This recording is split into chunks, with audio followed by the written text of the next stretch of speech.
Hai, selamat tengah hari. Nama saya Sarvesh. Saya hari ini, saya daripada kumpulan 3. Saya hari ini akan menerangkan tentang kronologi proses kemerdekaan Persekutuan Tanah Melayu. Okey, saya harap Ustazah sihat.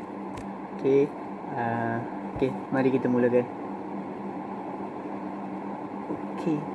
Okey, tarikh 27 Julai 1955. Okey, tarikh ni memang kita mesti kena tahu. Okey, tarikh ni berlaku sebab sebelum ni Malayan Union semua jajah kita. Bukan jajah kita, British menggunakan Malayan Union. So orang-orang Melayu semua dan negara kita tidak suka cara diorang jajah kita. Itu kumpulan 2 akan bentangkan. So tarikh 27 Julai 1955 ni pilihan raya Persekutuan Tanah Melayu yang pertama diadakan. Okey, iaitu merupakan pilihan raya yang umum yang tunggal di Persekutuan Tanah Melayu sebelum merdeka 1957 31 Ogos tu. So UMNO telah mengadakan kerjasama dengan MCA dan MIC. MCA dan MIC tu saya akan bagi tahu maksud dia apa nanti. Okey, lepas tu pada 27 Julai ni membentuk parti perikatan untuk menghadapi pilihan raya tersebut. Okey, parti-parti perikatan ni kita akan tengok kejap je.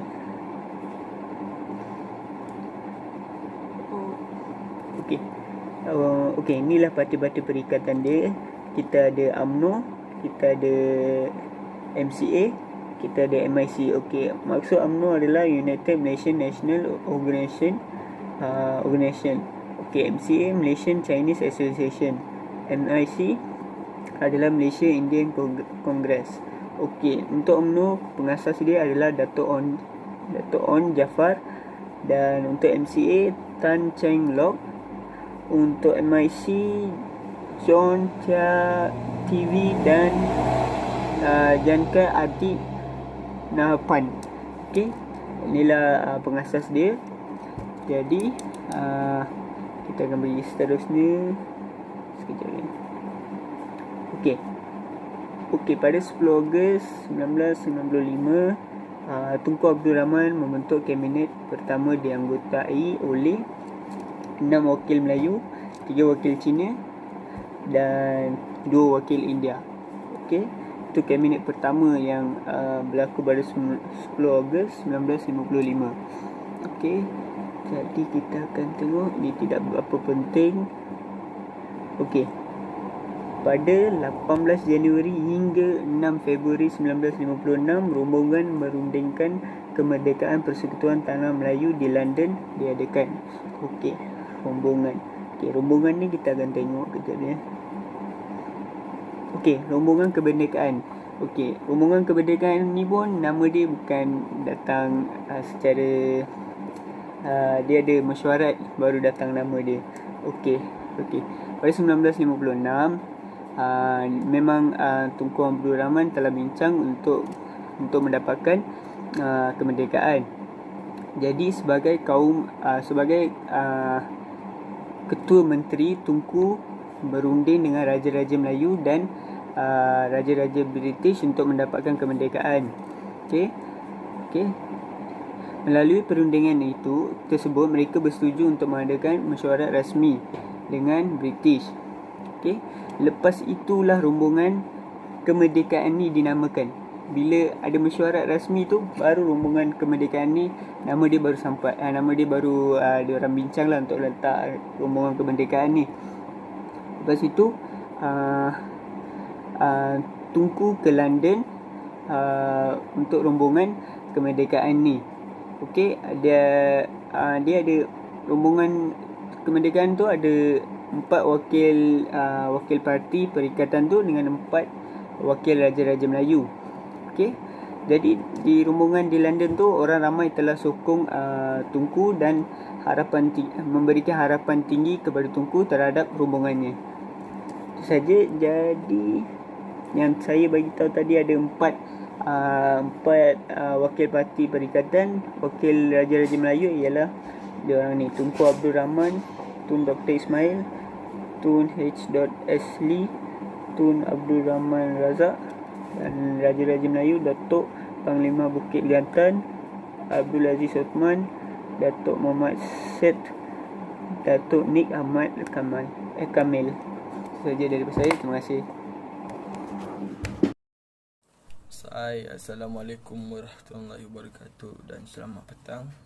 Nama saya Muhammad Abu Zairfan bin Ahmad Zahir dan nombor pendaftaran saya ialah 06DQ19F1027. Okay, hari ini saya akan menyambung pembentangan daripada kronologi proses kronologi kemerdekaan Persekutuan Tanah Melayu. Okay. Seterusnya adalah wakil-wakil rombongan. Wakil-wakil ini terbagi kepada dua, iaitu Wakil Parti Perikatan dan Wakil Raja-Raja Melayu. Wakil Parti Perikatan terbagi pada 4 orang, iaitu Tunku Abdul Rahman, Tun Dr. Ismail, Tun H. Lee dan Tun Abdul Razak. Wakil Raja-Raja Melayu terbagi kepada 4, iaitu Datuk Panglima Bukit Gantang Abdul Aziz Osman, Datuk Muhammad Syed, Datuk Nik Ahmad Kamil. Okay, seterusnya mereka ini pergi ke London untuk memeterai ataupun untuk menandatangani suatu perjanjian yang digelar Perjanjian London. Perjanjian ini dipengerusi oleh Lord Lennox Boyd, iaitu Setiausaha Tanah Jajahan British pada ketika itu. Rundingan ini berlangsung daripada 18 Januari hingga 8 Februari 1956. Dan kedua-dua pihak daripada Tanah Melayu dan yang berada di London setuju untuk menandatangani perjanjian ini. Antara perkara yang dipersetujui dalam perjanjian London ialah tarikh kemerdekaan kita ditetapkan pada 31 Ogos 1957 dan Suruhanjaya bebas dilantik untuk gubal perlembagaan mereka. Yang ketiga, Parti Perikatan tidak akan ambil alih perniagaan British atau kepentingan British di Persekutuan Tanah Melayu. Yang keempat, perjanjian pertahanan dengan British ditandatangani bagi menjaga keselamatan dan kepentingan ekonomi British di Persekutuan Tanah Melayu. Yang kelima, konsep raja perlembagaan dikekalkan. Yang keenam, pembahagian kuasa antara kerajaan pusat dan kerajaan negeri diteruskan. Rombongan mereka kembali ke Tanah Melayu pada 20 Februari 1926.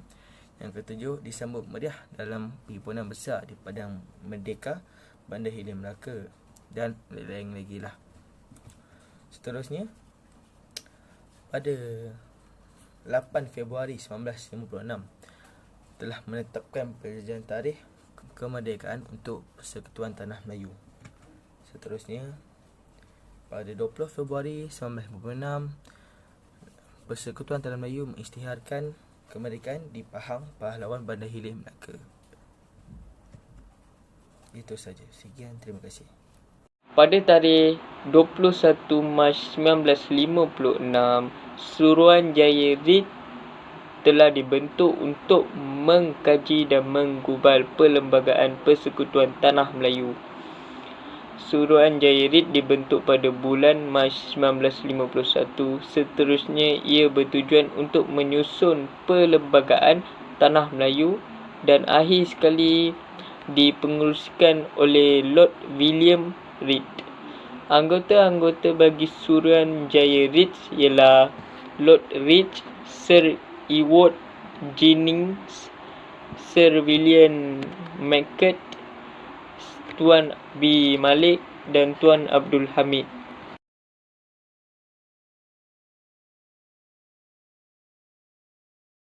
Sumbangan bagi Suruhanjaya Reid iaitu yang pertama, membincangkan dan menyusun perlembagaan Persekutuan Tanah Melayu. Yang kedua, menerima memorandum dan pelbagai pihak, individu dan organisasi. Yang ketiga, menerbitkan cadangan Suruhanjaya Reid. Yang keempat, melahirkan Perlembagaan Kemerdekaan pada 1957. Assalamualaikum warahmatullahi wabarakatuh. Nama saya Ahmad Kamil bin Muhammad dan nombor matrik saya adalah 06DEQ19F1047.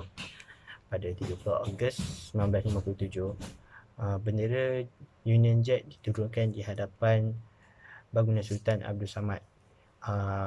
Berlakunya peristiwa ini pada pukul 12.30 malam. Hari ini terjadi supaya rakyat Malaysia tahu bahawa di situlah tarikh berakhirnya penjajahan British ke atas Tanah Melayu. Okay, dan seterusnya pada 30 Ogos 1957 pengisytiharan kemerdekaan di Stadium Merdeka di Kuala Lumpur. Hal ini terjadi pada subuh hari. Ketika itu hujan, tapi orang Melayu menyangkakan itu adalah rahmat bagi mereka. Selepas itu, Tunku Abdul Rahman melaungkan merdeka sebanyak 7 kali. Kemudian bendera Malaysia dinaikkan, dan di situ terjadinya tarikh hari kemerdekaan kepada tanah Melayu kita. Itu saja. Terima kasih.